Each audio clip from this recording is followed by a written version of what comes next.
The city pulsed beneath the night sky, 1,000 lights flickering against the glass walls of Cross Enterprises. Inside the top-floor office, the world was silent except for the soft hum of the air and the tapping of a single heartbeat, hers. Sophie Bennett stood by the window, the reflection of Manhattan dancing in her eyes. She'd spent the last 6 months working under Adrian Cross, the youngest, most powerful CEO in the company's history. To everyone else, he was untouchable, a man who spoke in numbers and moved markets with a glance. But to her, he was something far more dangerous.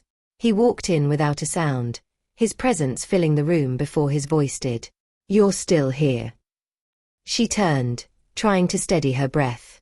"I was just finishing the proposal."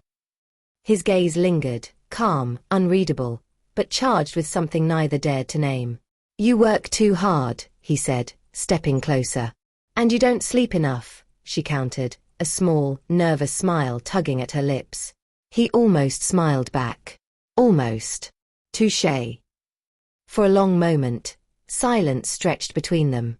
The city glowed behind them like a witness to a secret neither could confess.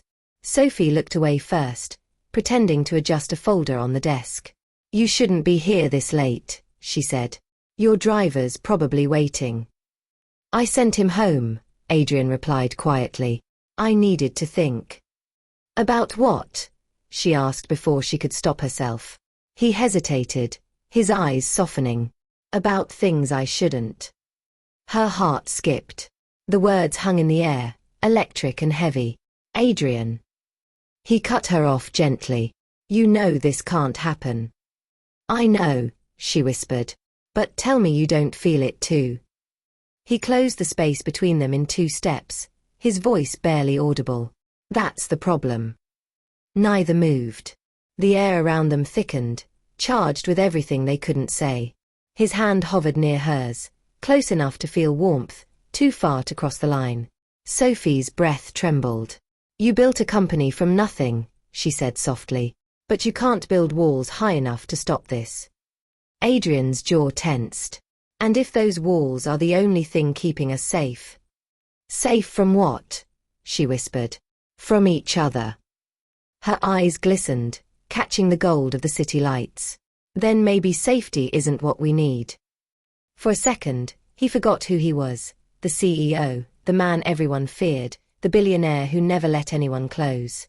He only saw her, the one person who saw him. But then he stepped back. "If anyone finds out." "They won't," she said, her voice shaking with both fear and faith. "I would never let anything hurt you." His heart ached at her sincerity, at the impossible tenderness of it. "You already have," he said quietly. Tears welled in her eyes. "Then tell me to walk away, and I will." Adrian looked at her for what felt like forever. Then, finally, he said, "I can't." The truth slipped between them, fragile, dangerous, and undeniable. Outside, the rain began to fall against the glass. Inside, the distance between them dissolved. They stood side by side, staring at the glittering city that had everything, except mercy for hearts that fell in secret. It was love born of silence and power, passion hidden behind glass walls. And in that moment, both of them knew, some desires weren't meant to be tamed.